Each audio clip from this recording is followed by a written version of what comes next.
नमस्कार, प्रणाम, आदाब, सत श्री अकाल। मैं बीएस भारती और आज के सेशन के माध्यम से हम लोग ये कुछ अलग टॉपिक को समझने का प्रयास करेंगे और ये जानने का प्रयास करेंगे, ये सीखने का प्रयास करेंगे कि आखिर कंपटीशन जो है यानी कि प्रतियोगिता जो परीक्षा होता है उसका सिलेबस क्या होता है और जो बच्चे 12th दे करके बाहर निकलते हैं उनको किस तरह से तैयारी करना चाहिए, ये सारे चीज़ों को समझने का प्रयास करेंगे और देखने का प्रयास करेंगे कि आखिर वे चीज़ें किस तरह से हैं। तो उसी टॉपिक पे फिलहाल अभी बात करने वाले हैं। तो चलिए स्टार्ट करते हैं। कहने का मतलब ये है कि जो भी बच्चे अभी 10th दिए हैं और 10th दे करके सबसे पहले कुछ बच्चे क्या करते हैं कि 12th करते हैं। कहने का मतलब है कि 11th में अपना एडमिशन लेते हैं, 11th कंप्लीट करते हैं, उसके बाद 12th कंप्लीट करते हैं। कुछ बच्चे कहने का मतलब है कि आईए करते हैं, कुछ आईकॉम करते हैं, कुछ आईएससी करते हैं यानी कि साइंस लेते हैं, कॉमर्स लेते हैं, आर्ट्स लेते हैं। उसके बाद अपना इंटर कंप्लीट करते हैं। इसके बाद ही ग्रेजुएशन में अपना एडमिशन लेते हैं और अपना तैयारी को स्टार्ट करते हैं। तो कब तैयारी स्टार्ट करना चाहिए, कंपटीशन क्या चीज है, ये सारी चीजों पे चर्चा करेंगे। तो सबसे पहला बात आता है कि कंपटीशन की तैयारी कब से किया जाए।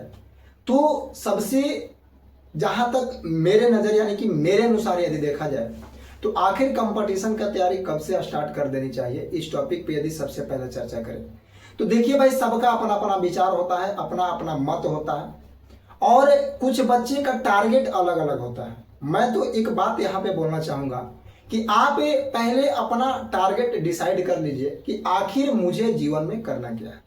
कहने का मतलब है कि आखिर जिंदगी मिला है, आपने 10th किया, 12th किया, ये कुछ नहीं, बस मैं जानता हूँ। सबसे पहला बात आप अपना टारगेट डिसाइड करें। तो बात ये आती है कि सर टारगेट किस समय डिसाइड किया जाए। जब बच्चे क्या टारगेट बचपन में ही डिसाइड कर लिया जाए। बचपन में तो उतना बुद्धि इंसान के पास नहीं होता है कि वो इस चीजों को समझ पाए कि आखिर मुझे जीवन में करना क्या है और क्या नहीं करना है, कहाँ जाना है। तो 10th के बाद कुछ इंसान को समझदारी आती है और समझदारी आने के बाद ही इंसान अपना करियर डिसाइड कर पाता है। तो 10th के बाद आपके पास आखिर कब डिसाइड किया जाए, तो उसके लिए बेस्ट आपके पास समय क्या है। आप 10th का एग्जाम आराम से दीजिए, कोई भी बोर्ड का एग्जाम दीजिए। कोई भी बोर्ड का कहने का मतलब है कि आप किसी भी, कहने का मतलब है कि आप चाहे बिहार बोर्ड से एग्जाम दीजिए, चाहे आप सीबीएसई बोर्ड से एग्जाम दीजिए, उससे कोई विशेष फर्क नहीं पड़ता है। जो आपको बीच में एग्जाम और रिजल्ट के बीच में जो गैपिंग होता है, कहने का मतलब है कि आप जो एग्जाम दिए उसके बाद कुछ समय के बाद रिजल्ट आता है और बीच में जो गैपिंग होता है उस दौरान आपको डिसाइड कर लेना चाहिए कि आखिर हमको आगे करना क्या है और आगे क्या करना है क्या नहीं करना है। वही बेस्ट समय होता है, उचित टाइम होता है डिसाइड करने का कि आखिर मुझे क्या आगे करना है और क्या आगे नहीं करना है। वहां से मान करके चलिए कि आपने डिसाइड कर लिया कि मुझे नहीं डॉक्टरी फील्ड में जाना है, मुझे नहीं इंजीनियरिंग फील्ड में जाना है, मुझे टीचिंग करना है, मुझे खिलाड़ी बनना है, मुझे ये करना है, वो करना है, सिंगिंग करना है। तो वो बेस्ट समय होता है, एक उचित समय होता है वहां पे डिसाइड करने के बाद। और वहां से अनेकी रास्ते खुलते हैं, कई रास्ता खुलता है और वहां से बच्चे लोग अपना मुकाम को हासिल करने का प्रयास करते हैं। जैसे मान करके चलिए कि आपने वहां से डिसाइड किया कि मुझे एक डॉक्टर बनना है और आपको पता चला कि आप कंपटीशन एग्जाम की तैयारी कर रहे हैं, तो सोचिए कितना गलत हो जाएगा। वहां से आपने डिसाइड किया कि मुझे एक इंजीनियर बनना है और आप दूसरा चीज, कहने का मतलब है कि कंपटीशन एग्जाम में घुस गए हैं, कुछ अलग चीजें पढ़ने लगे, तो कोई विशेष बेनिफिट नहीं है। आपको डॉक्टर पढ़ना है, आप जाकर के डॉक्टर बनना है, आप जाकर के मैथ ले लिए। आपको इंजीनियर बनना है, आप जाकर के बायोलॉजी ले लिए। तो ये सारे शेड्यूल फिर गड़बड़ होने लगते हैं। इसलिए बेस्ट आपका टाइम है कि 10th के बाद और रिजल्ट आने से पहले आप डिसाइड कर लें कि मुझे जीवन में करना क्या है। अब बात ये आती है कि डिसाइड करने के बाद क्या करें। तो कुछ बच्ची को अभी तो मतलब हम लोग बिहार वासी हैं भाई, और बिहार में सपना क्या देखा जाए कि जीवन में क्या करना है क्या नहीं करना है। बस जो भी बच्चे 10th देकर के निकलते हैं, 12th देकर के निकलते हैं, उनको बारीकी से एक नौकरी की आवश्यकता पड़ता है, एक जॉब की आवश्यकता पड़ता है। जो इंसान के ऊपर बेरोजगारी का धब्बा लगा हुआ रहता है उससे बच्चे लोग छुड़ाने में लग जाते हैं कि किसी तरह बस बेरोजगार से रोजगार में आ जाए, यही मेरे लिए काफी है। तो मैं वैसे चीजों पर भी चर्चा करूंगा, लेकिन अब बात यह आती है कि मुझे अगर डॉक्टर बनना है तो हम करें क्या। तो आप 10th के बाद आराम से आप डिसाइड कीजिए, आप अपना साइंस लीजिए, आप जाकर के आईएससी कीजिए, उसमें आप अपना बायोलॉजी रखिए और अपना नीट का तैयारी कीजिए, आप अपना अलग फील्ड आपका है। बात आती है कि अगर मुझे इंजीनियर बनना है तब क्या करें। 10th के बाद आप आराम से मैथ लीजिए और आईएससी कीजिए, साइंस बैकग्राउंड अपना रखिए, मैथ रखिए और अपना तैयारी स्टार्ट कीजिए। अब बात ये आती है कि ठीक है, इंजीनियर वाले बच्चे का अलग कहानी है, मेडिकल वाले बच्चे का अलग कहानी है, लेकिन मुझे एक नॉर्मल जॉब चाहिए, मुझे कंपटीशन की तैयारी करना है, तो अब हम क्या करें। तो बात ये आती है, मेरे लिए सबसे बेस्ट ऑप्शन यदि आपको कंपटीशन की तैयारी करना है, किसका तैयारी करना है, अब आइए आगे समझने का प्रयास करता है, ठीक है ना।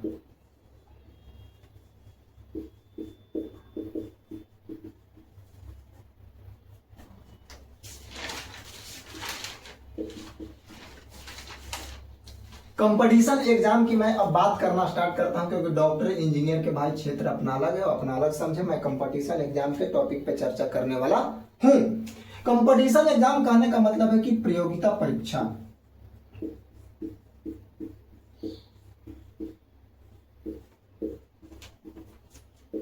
सबसे पहला टॉपिक समझेंगे कि प्रतियोगिता परीक्षा यानी कि कंपटीशन एग्जाम होता क्या है। देखिए, इसमें कहने का मतलब है कि सिलेबस को भी समझेंगे, लेकिन उससे पहले समझने का प्रयास करते हैं कि ये कंपटीशन एग्जाम कहने का मतलब है कि प्रतियोगिता परीक्षा क्या होता है, वो चीज को पहले समझते हैं। तो देखिए, इसमें क्या होता है कि इसके अकॉर्डिंग आपका एसएससी हो गया, जैसे रेलवे हो गया, बैंक हो गया, डिफेंस हो गया, स्टेट लेवल पे एग्जाम हो गया, ये सारे चीज को हम लोग समझने का प्रयास करेंगे और देखने का प्रयास करेंगे। ये जो कंपटीशन एग्जाम है, बहुत सारे बच्चे लोग जो कंपटीशन की तैयारी करते हैं वे 12th बाद करते हैं, बहुत सारे बच्चे लोग 10th के ही बाद लग जाते हैं, और बहुत सारे बच्चे लोग का मन में आता है कि नहीं चलिए 10th कर लिया, 12th कर लिया, आराम से ग्रेजुएशन में एडमिशन लेते हैं, ग्रेजुएशन कर लेंगे, उसके बाद कंपटीशन में अपना कदम रखेंगे। तो कंपटीशन ऐसा चीज नहीं, आपको 10th के बाद, हमने क्या बोला कि 10th के बाद आप डिसाइड कर लीजिए। अगर आपको कंपटीशन का तैयारी करना है तो आराम से आप 12th में आर्ट ले लीजिए, आप आर्ट लेकर के आप आराम से कंपटीशन के तैयारी में लग जाइए। आपके पास 2 साल वक्त होता है, एक 11th पूरा होता है, 12th पूरा होता है। 2 साल में आप कंपटीशन के सिलेबस को कंप्लीट कर लीजिएगा। इसके बाद लगातार लास्ट में आपको जिस भी एग्जाम की तैयारी करना है, चाहे आप एसएससी के एग्जाम को टोटल उठा लीजिए, रेलवे के एग्जाम को टोटल उठा लीजिए, या फिर बैंकिंग एग्जाम के बात कर ले, डिफेंस एग्जाम के बात कर ले, या फिर स्टेट लेवल पे जैसे बिहार पुलिस हो गया, बिहार दरोगा हो गया, फिर बीपीएससी वगैरह हो गया, सिविल सर्विसेज तो अलग है। ये सारे चीजें की अगर तैयारी की मैं बात करूं तो आप 10th के बाद ही अपना गोल डिसाइड कर लीजिए और वहीं से आप लग जाइए, और 12th में आप आराम से आर्ट लीजिए। आपके पास 2 साल वक्त मिल जाएगा तैयारी करने के लिए, और 2 साल में पूर्ण रूप से आप सिलेबस कंप्लीट कीजिए और उसके बाद एग्जाम दीजिए। और 12th तक आपका उम्र भी 18 वर्ष हो जाएगा, क्योंकि कंपटीशन एग्जाम में जितना भी अक्सर एग्जाम होता है उसका मिनिमम एज कम से कम 18 वर्ष तो जरूर खोजता है, मिनिमम एज 18 वर्ष जरूर खोजता है। और उस दौरान आपका 2 साल में इधर आपका सिलेबस भी कंप्लीट हो जाएगा और इसके बाद आपका उम्र भी हो जाएगा। आप आराम से कोई भी एग्जाम दीजिए और उसके बाद एग्जाम निकालिए। उसके बाद अगर उसमें फिजिकल है तो फिजिकल, मेडिकल है तो मेडिकल, डॉक्यूमेंट वेरिफिकेशन, उसके बाद फाइनल मेरिट सिलेक्शन। तो अब बात ये आती है कि आखिर कंपटीशन एग्जाम में कौन कौन सी चीजों को देखने के लिए मिलेगा, वो चीज को समझने का प्रयास करते हैं। सबसे पहला नंबर पे बात करते हैं एसएससी। इसके बाद यदि बात करते हैं तो आप रेलवे को रख सकते हैं, एसएससी को रख सकते हैं, रेलवे को रख सकते हैं, आप बैंक को रख सकते हैं, आप डिफेंस को रख सकते हैं। एसएससी की बात करें, रेलवे की बात करें, बैंक की बात करें, डिफेंस की बात करें, ये सारे चीजें हैं। और इस सारे चीजें की जो भी हैं इनके सिलेबस के बारे में मैं चर्चा जरूर करूंगा कि अगर मैं कंपटीशन एग्जाम का तैयारी करूं तो किस तरह से करूं, और अगर मैं कंपटीशन एग्जाम का तैयारी करूं कि क्या एसएससी को टारगेट करूं, क्या रेलवे को टारगेट करूं, या बैंक को करूं, डिफेंस के करूं, या फिर स्टेट लेवल पे करूं, केंद्र लेवल पे क्या करूं, क्या कुछ नहीं करूं। सबसे बेस्ट आपके पास ऑप्शन होता है, आप आराम से एक बार पूरा फाउंडेशन बैच को कंप्लीट करें। अब फाउंडेशन बैच क्या होता है? फाउंडेशन बैच कहने का मतलब है कि टोटल आपका इसमें सिलेबस के बारे में मैं चर्चा करूंगा। फाउंडेशन बैच कहने का मतलब है कि आपने मैथ पढ़ना स्टार्ट किया तो ना किसी को टारगेट कीजिए कि मैं एसएससी का मैथ पढ़ रहा हूं, मैं रेलवे का मैथ पढ़ रहा हूं। फाउंडेशन बैच का मतलब होता है कि आपने जो मैथ पढ़ा वो हर एग्जाम के लिए पढ़ा। चाहे एसएससी के अकॉर्डिंग जो भी एग्जाम हो उसमें CHSL, CGL, GD, stenographer, CPU, जो भी चीजें जिसमें मैथ पूछा जाता है उसका अगर एग्जाम ले लेंगे। चाहे रेलवे की बात करें, रेलवे में जैसे एनटीपीसी हो गया, ग्रुप डी हो गया, जेई हो गया, समझ रहे हो ना, उसका बात करें, या फिर बैंकिंग की बात करें, डिफेंस की बात करें, या फिर स्टेट लेवल पे जैसे बिहार पुलिस हो गया। बिहार पुलिस में तो वैसे मैथ्स की बात करें तो बस 4 से 5 10 क्वेश्चन, 10 नहीं 4 से 5 क्वेश्चन कर सकते हो, 6 क्वेश्चन कर सकते हो, एवरेज देखने के लिए मिलता है। बिहार ऐसा यानी कि दरोगा की बात कर ले, सब इंस्पेक्टर की बात कर ले, तो उसमें मेंस में आपको मैथ का अच्छा खासा स्कोर देखने के लिए मिलता है। तो फाउंडेशन कहने का मतलब यह है कि कंपटीशन एग्जाम में फाउंडेशन बैच पढ़ने का मतलब होता है कि एक बार यदि हमने मैथ पढ़ा, एक बार यदि हमने रीजनिंग पढ़ा, एक बार हमने यदि इंग्लिश पढ़ा, तो फाउंडेशन बैच कहने का मतलब है कि पूरा इंग्लिश पढ़ेंगे। उससे चाहे हम एसएससी का एग्जाम दे, चाहे रेलवे का एग्जाम दे, चाहे बैंक का एग्जाम दे, चाहे डिफेंस का एग्जाम दे, चाहे स्टेट लेवल पर कोई भी एग्जाम दे, मुझे पूर्ण रूप से एक क्वेश्चन बनना चाहिए। ये आपका होता है फाउंडेशन बैच, और फाउंडेशन बैच के माध्यम से उस तरह से पढ़ाया जाता है कि कोई भी एग्जाम को दे तो एग्जाम हमें निकलना चाहिए। अब सिलेबस के बारे में चर्चा करते हैं। अगर एसएससी के सिलेबस के बारे में चर्चा करते हैं और एसएससी के अकॉर्डिंग कितना एग्जाम होता है उसको भी हम लोग देखेंगे, रेलवे के अकॉर्डिंग कितना एग्जाम होता है उस चीज को भी समझेंगे। बैंकिंग क्या है, डिफेंस क्या है, स्टेट लेवल पे जैसे आपका टीसीएस हो गया, सब इंस्पेक्टर हो गया, सारी चीजों को समझने का प्रयास करेंगे। तो इसमें अगर सिलेबस की चर्चा करें, किसका चर्चा करेंगे, सिलेबस का चर्चा करेंगे। किसका चर्चा करेंगे, तो सिलेबस का चर्चा करेंगे, पाठ्यक्रम का चर्चा करेंगे कि आखिर कौन सी चीजें कंपटीशन एग्जाम में पढ़ना होता है। मुख्य रूप से यदि बात करें कंपटीशन एग्जाम का तो 4 विषय होता है भाई मेरे, वो सारे चारों विषयों को देखने का प्रयास कर रहे हैं। सबसे पहला नंबर पे आप रख सकते हैं मैथ को, दूसरा नंबर पे आप रख सकते हैं रीजनिंग को, सब चीज को बेहतर ढंग से समझेंगे। मैथ्स हो गया, रीजनिंग हो गया। तीसरा नंबर पे आप रख सकते हैं जीके प्लस जीएस, जीके या जीएस को रख सकते हैं। और चौथा नंबर पे आप रखिए इंग्लिश। यह है आपका एसएससी का सिलेबस। एसएससी का यदि आप तैयारी करते हैं तो एसएससी का सिलेबस आपका मैथ है, रीजनिंग है, जीके जीएस है और इसके बाद इंग्लिश है। यदि इतना चीज आपके हाथ में है तो आप एसएससी के कोई भी एग्जाम को आप फोड़ सकते हैं, गर्दा मचा सकते हैं, धुआं मचा सकते हैं। अब बात ये आती है कि एसएससी क्या है। एसएससी कहने का मतलब है कि staff selection commission. Staff selection commission कहने का मतलब इसका हिंदी होता है कर्मचारी चयन आयोग, कर्मचारी चयन आयोग इसका हिंदी होता है। इसके अकॉर्डिंग बहुत सारा एग्जाम होता है, जैसे एसएससी जीडी यानी कि staff selection commission general duty, SSC GD की बात कर ले, सीएचएसएल की बात कर ले, सीजीएल की बात कर ले, स्टेनोग्राफर की बात कर ले, जेई की बात कर ले, या फिर एमटीएस की बात कर ले, या फिर एसएससी सीपीओ की बात कर ले। इसके अकॉर्डिंग बहुत सारे एग्जाम आते हैं। तो आप एसएससी की तैयारी कर रहे हैं तो एसएससी फाउंडेशन करने का मतलब है कि सारे एग्जाम का आपका तैयारी हो रहा है। इसमें आपका सिलेबस की बात करें तो आपका मैथ पढ़ना पड़ेगा, रीजनिंग पढ़ना पड़ेगा, जीके जीएस पढ़ना पड़ेगा और इंग्लिश पढ़ना पड़ेगा। अब बात करते हैं रेलवे की। यदि मैं रेलवे का तैयारी करता हूं तो मुझे क्या क्या पढ़ना पड़ेगा। तो यदि आप रेलवे की तैयारी करते हैं तो आपको इसमें भी मैथ पढ़ना पड़ेगा भाई, इसमें भी रीजनिंग पढ़ना पड़ेगा। क्या पढ़ना पड़ेगा, इसमें भी रीजनिंग पढ़ना पड़ेगा और इसमें भी जीके प्लस जीएस पढ़ना पड़ेगा। लेकिन इसमें आपको इंग्लिश नहीं पढ़ना पड़ेगा और नहीं हिंदी पढ़ना पड़ेगा। एक रेलवे एक ऐसा एग्जाम लेता है। अब रेलवे जो आरआरबी इसका बोर्ड है, रेलवे रिक्रूटमेंट बोर्ड जो है, यानी कि रेलवे भारतीय परीक्षा जो आपका रेलवे भारतीय जो बोर्ड है वो आपका जो एग्जाम लेता है आरआरबी, कहने का मतलब रेलवे रिक्रूटमेंट बोर्ड, वो जो आपका एग्जाम लेता है उसके अकॉर्डिंग जैसे एनटीपीसी की बात कर ले, चाहे एएलपी की बात कर ले, चाहे ग्रुप डी की बात कर ले, चाहे रेलवे जेई की बात कर ले, और स्टेशन मास्टर जो कि एनटीपीसी के अकॉर्डिंग आता है, एएलपी रेलवे ड्राइवर जो समझ ही रहे होंगे आप लोग। ये सारे चीजों की यदि बात कर ले तो उसमें अगर सिलेबस की चर्चा करें भाई मेरे, तो बस आपको मैथ्स पढ़ना पड़ेगा, रीजनिंग पढ़ना पड़ेगा, जीके प्लस जीएस पढ़ना पड़ेगा। इतना यदि आपने कर लिया तो आप रेलवे के कोई भी एग्जाम को फाड़ सकते हो, चीड़ सकते हो, फोड़ सकते हो। एसएससी की बात करें तो जैसा आपने अभी जस्ट देखा कि math, reasoning, GK GS plus English, अगर आपने इतना कर लिया तो आप एसएससी के एग्जाम चाहे जितना भी हम टोटल जो नाम लिए, जीटी, एमटीएस हो गया, सीएचएसएल हो गया, सीजीएल हो गया, स्टेनोग्राफर, सीपीयू, जो भी एग्जाम, एमटीएस, जितना भी एग्जाम एसएससी कंडक्ट करता है सारे एग्जाम को फोड़ सकते हो।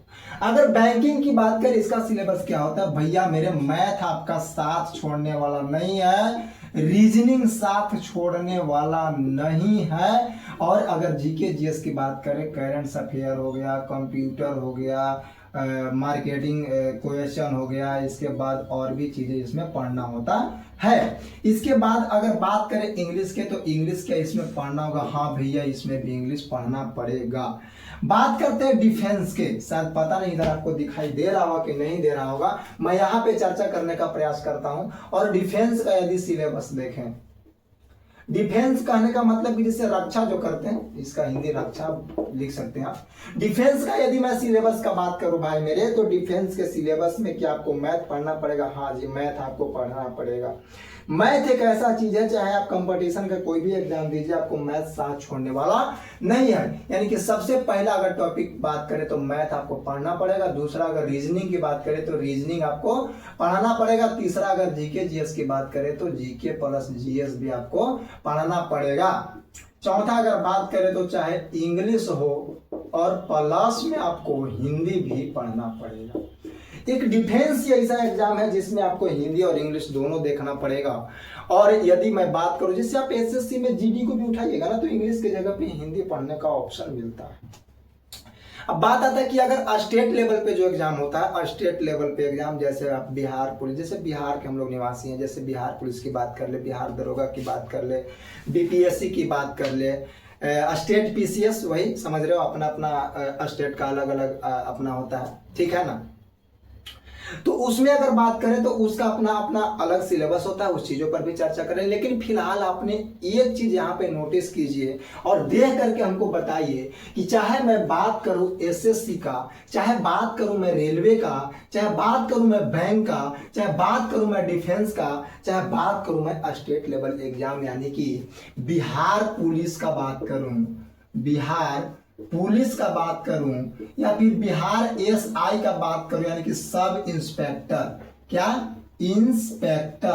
इंस्पेक्टर, ठीक है ना। और निरीक्षक उसका हिंदी होता है सब इंस्पेक्टर, जिसको आप लोग दरोगा बोलते हैं। क्या बोलते हैं? दरोगा बोलते हैं। क्या बोलते हैं जी? दरोगा बोलते हैं। चाहे उसका बात करूं तो उसका भी सिलेबस देख लेंगे। अब इसके बाद इधर इधर इधर आप लोग पहले फोकस कीजिए, चाहे एसएससी की बात करें, रेलवे की बात करें, बैंक की बात करें, डिफेंस की बात करें। आप एक चीज नोटिस कर रहे होंगे, मैथ इसमें भी पढ़ना है, मैथ एकरो में, मैथ एकरो में भैया, मैथ एकरो में भैया, मैथ एकरो में। मैथ आपका साथ छोड़ने वाला नहीं है। बात करें रीजनिंग के, भाई रीजनिंग इसमें भी, इसमें भी, इसमें भी, इसमें भी, और रीजनिंग इसमें भी, रीजनिंग भी आपका साथ छोड़ने वाला नहीं है। बात आता है कि किसका कितना वेटेज रहता है, इस टॉपिक पे मैं चर्चा बाद में कर लूंगा। चलिए आगे समझने का प्रयास करते हैं। जीएस यहां भी साथ नहीं छोड़ेगा, जीएस यहां भी साथ नहीं छोड़ेगा, जीएस यहां भी साथ नहीं छोड़ेगा, जीएस यहां भी साथ नहीं छोड़ेगा।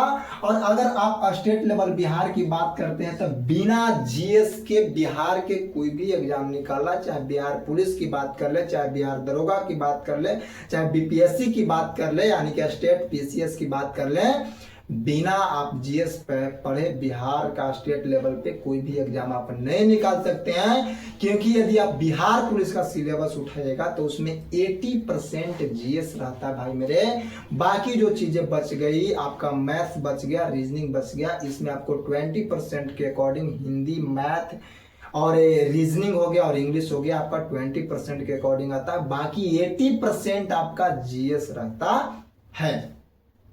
दरोगा की बात कर ले, चाहे बिहार पुलिस की बात करें, बिना जीएस का आपका काम बनने वाला नहीं। अब बात ये आती, इसीलिए हमने शुरू में ही फर्स्ट टाइम यही बोला था कि आपको अगर सब एग्जाम को टारगेट करना है तो आप फाउंडेशन मैथ पढ़िए, फाउंडेशन रीजनिंग पढ़िए, फाउंडेशन जीएस पढ़िए, इसके बाद आप कोई भी एग्जाम दीजिए, आपको बल्ले बल्ले।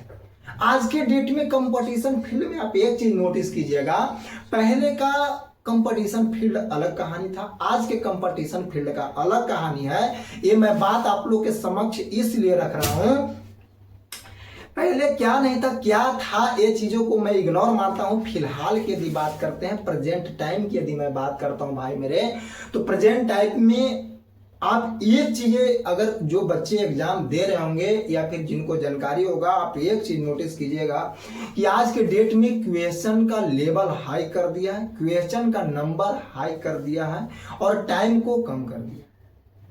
एक परीक्षा देने, कंपटीशन एग्जाम देने में आकाश पाताल का अंतर होता है। एक परीक्षा जो होता है, जैसे आपने मैट्रिक का एग्जाम दिया, इंटर का एग्जाम दिया, ग्रेजुएशन का एग्जाम दिया, वो आपका कंपलसरी एग्जाम है, वो आपका डिग्री का एग्जाम है। आप मैट्रिक का एग्जाम दिया, आपके पास मैट्रिक का डिग्री है। आप इंटर का एग्जाम दिया, आपके पास इंटर का डिग्री आया। आप ग्रेजुएशन का एग्जाम दिया, आपके पास ग्रेजुएशन का डिग्री आया। लेकिन ये जो कंपटीशन यानी कि प्रतियोगिता परीक्षा है, ये आप एग्जाम दीजिएगा, आपको एक सीट पे हजारों बच्चे फाइट कर रहे हैं। एक सीट के लिए हजारों बच्चे लड़ रहे हैं, उसी में हर लोग शामिल है। भैया हम भी शामिल हैं, यहां तक कि मैं भी कंपटीशन एग्जाम का तैयारी करता हूं, मैं भी इसी में शामिल हूं और ये चीजें आप लोगों को समझाने का प्रयास कर रहा हूं, बताने का प्रयास कर रहा हूं। ऐसा बात नहीं है कि मैं भी अभी फिलहाल कोई भी जॉब में सिलेक्ट हो गया। जब मैं सिलेक्ट होऊंगा तो आप लोग को इन्फॉर्मेशन जरूर दूंगा। लेकिन ये सारी चीजें मेरा बताने का मकसद क्यों, आखिर क्यों आप लोग के सामने मैं रखा इस बात को? मैं इसलिए इस बात को रखा कि बहुत जो कंपटीशन के तैयारी करते हैं बच्चे लोग, उनको सिलेबस का जानकारी नहीं रहता है। सिलेबस का जानकारी रहता ही नहीं है कि आखिर क्या पढ़ना है, क्या नहीं पढ़ना है। और क्या तो कि कंपटीशन की तरह विश्वास नहीं कीजिएगा। एक मेरा दोस्त है, मैं उसका नाम नहीं लेना चाहूंगा वरना वीडियो देखेगा तो बोलेगा कि मेरा नाम ले रहा।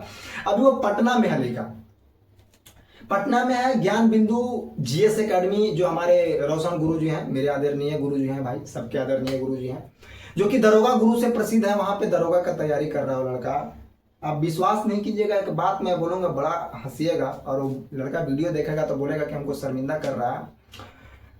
मैं शाम में खाना खा रहा था, उसके पास कॉल किया और कॉल करके कुछ सोचा कि तब बात करते हैं कि आखिर इस लेखा की तैयारी किस तरह से चल रहा है। हमने पूछा कि भाई तुम किसका तैयारी कर रहे हो? उसने बोला कि रोशन आनंद सर के पास मैं दरोगा की तैयारी कर रहा हूँ। इसमें टीचर का कोई गलती नहीं है, इसमें सर का कोई गलती नहीं है। जो हमारे गुरु जी हैं रोशन आनंद सर, मेरे लिए आदरणीय है, उनका कोई इसमें गलती नहीं है। आप लड़का की बात सुनिएगा।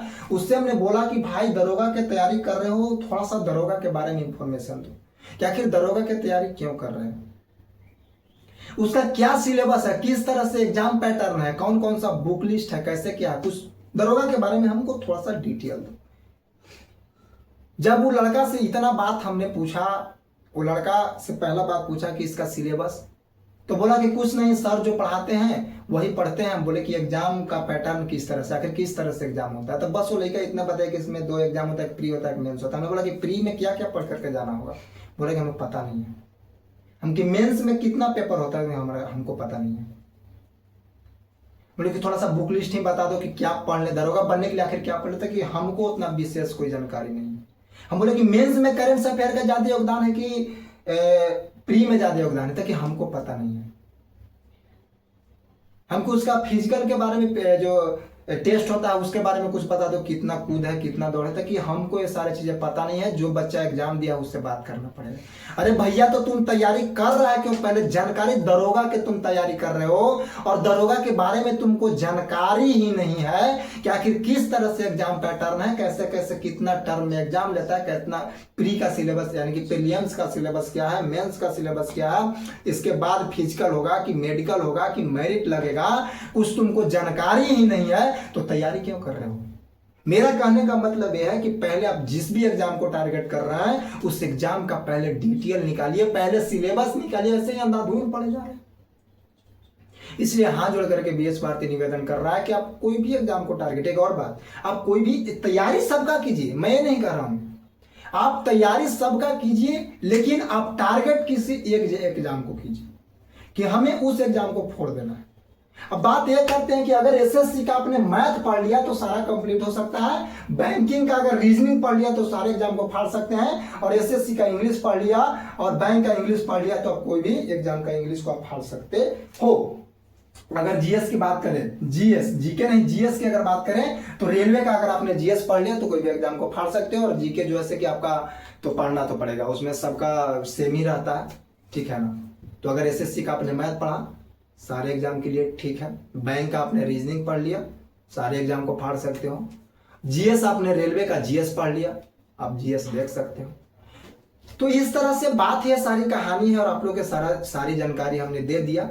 और अगले जब मैं बार आऊँगा तो कुछ अलग कुछ नया लेकर के आने का प्रयास करूँगा। और ये चीज़ों को मैं समझाने का प्रयास किया हूँ, सिलेबस समझाने का प्रयास किया हूँ। आपको जो मन है उस एग्जाम का तैयारी कीजिए। फिर आपको मिलेंगे नेक्स्ट वीडियो में, नेक्स्ट क्लास में, नेक्स्ट टॉपिक को लेकर के, नेक्स्ट बातों को लेकर के। लगे रहिए। और सफलता उन्हीं को मिलता है जो निरंतर मेहनत में लगे हुए रहते हैं। और ऐसा बात नहीं है, कंपटीशन की दुनिया में हर कोई लगा हुआ है। आप भी लगे हुए हैं, हम भी लगे हुए हैं। सफलता किसको मिलेगा किसको नहीं मिलेगा ये आपकी मेहनत तय करेगा, या आपका किस्मत तय नहीं करेगा। बहुत सारे बच्चे लोग तैयारी करते रहते, बोलते मेरे किस्मत में जॉब नहीं है। अरे भैया किस्मत में नहीं है, किस्मत में किस्मत पढ़ के आए हो, किसका किस्मत में क्या लिखा है कौन जानता है। इसलिए किस्मत के भरोसे इंसान को कभी भी बैठना नहीं चाहिए, चाहे आप रहिए चाहे हम रहें, कोई भी इंसान रहे।